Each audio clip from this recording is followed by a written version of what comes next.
You know what? Actually, I want to start this off there. Out to Kelly Moore. Just wishing him the best. So I know he's here. Usually open up the first question, so we're thinking about him. Yeah, you got a starting goalie you can tell us for tomorrow? Or Tomorrow's just the inner squad. I got 4 of them. So. How's the coach holding up after 2 sessions and 1 more to come? These are long days, I imagine, for you guys. No, it's great because sometimes when you get these smaller groups, you can do a little bit more of the teaching, not so much standing around. So I know the guys, they like the fact that they're getting a lot more touches, and obviously you see the pace of it. It's 45 minutes or go. how much reinventing the wheel and how much just refinements come into your second year as head coach? Yeah, there's certainly, difference of a year. There's lots of expectations, thoughts, ideas, different things. And when you go through the year, we had the success that we had. We build on it. We reinvest in what we've done in the past year, the past couple of years, and then now it's about making sure that we do all those things again. And our foundations have been being built here for the last couple of years, and the structure's there now. For us, we talk a lot about with our group about the compete factor, and that's part of the next foundation for us to continue to build. What was that reflection process like for you, Scott?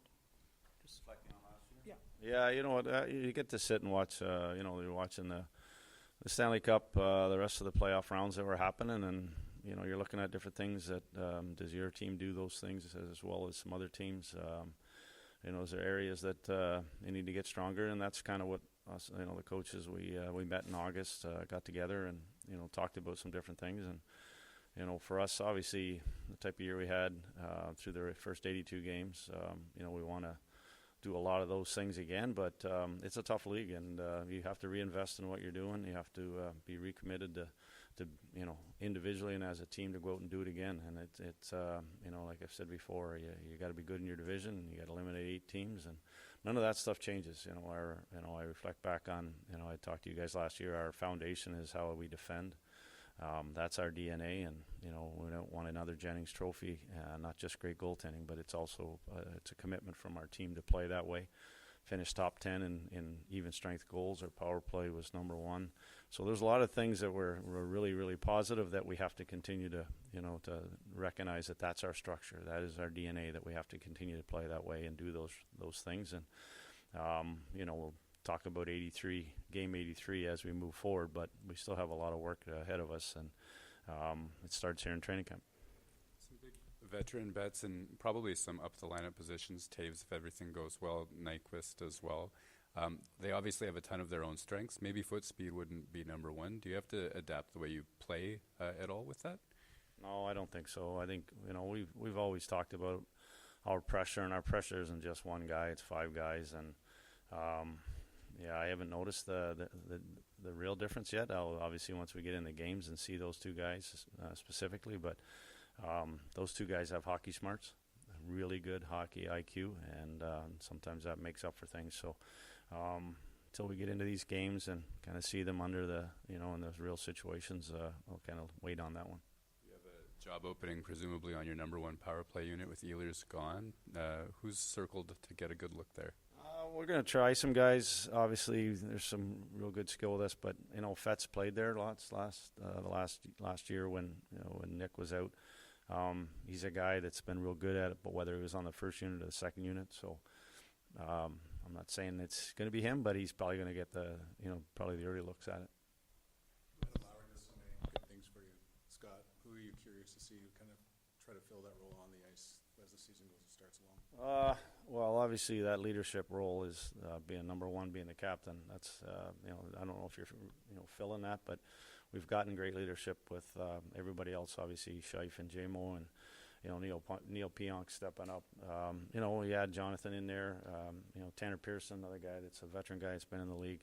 Nino Niederreiter's coming real close to 1,000 games, which is was just special. And so we have guys that have been in this league. They've been around this organization, know how we kind of go about our business. So we'll miss Adam, but I think that sort of the core will step up and help replace that. Since you got here, Scott, the team overall has taken a real consistent approach to trying to get to your your goal. What gives you faith or makes you think that the approach that this team has been taking is going to be the one that gets you to where you want to go? Yeah, every one of us in this room, and we've talked about it, we're not afraid to talk about the Stanley Cup. That's our goal. And there's a ton of work that has to happen to get there. Our group realizes that when we play our style and we defend our way we defend, when we attack the way we attack, when our specialty teams are good, we're getting real good goaltending, we're as good as anybody in this league. And so obviously, that all has to come into the playoffs. We won't really talk about that yet, but it's all about building to get there. But this group, the last 3 years, we've won the most regular season games in the league.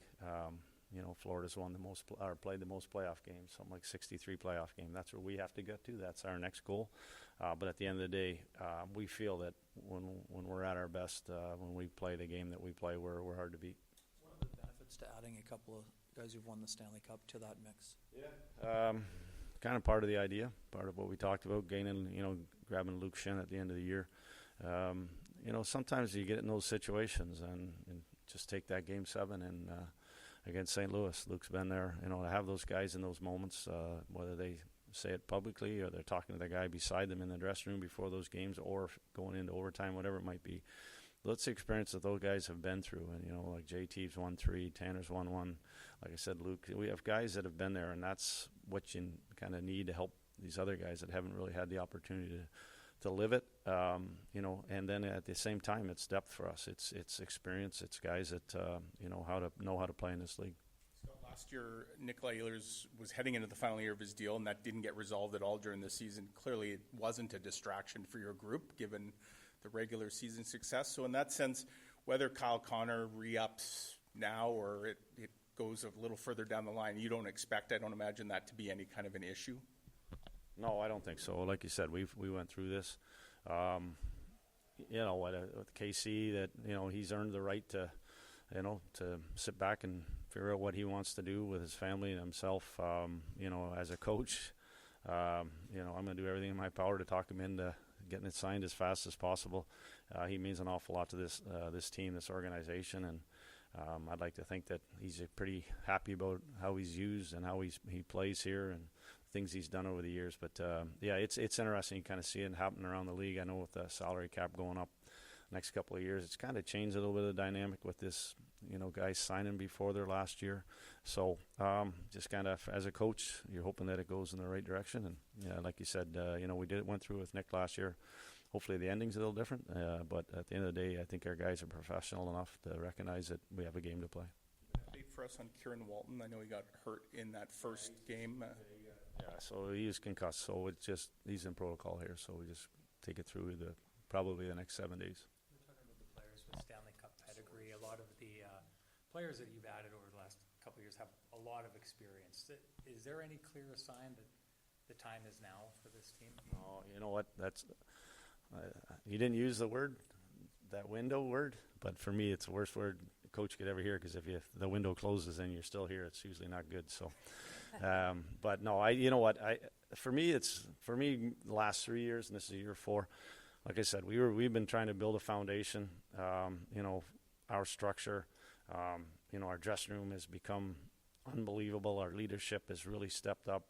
All these different things that help us to build these last couple of years. We're certainly all the President's Trophy, having the regular season that we had last year, winning that first round of the playoffs. These are experiences that we have gone through. These are things that we're building up. We're hoping the veterans come in and can add, some of that experience to our group. Maybe, like I said, whether it's talking to them or it's their play on the ice. But it is really, it's continue to build. It's, we're trying to, like I said, we're trying to win a Stanley Cup. We've put a lot of good pieces to our foundation in the last couple of years, and now it's like step forward here again this year, and hopefully it's this year. But it's all about we've been building to get to this part.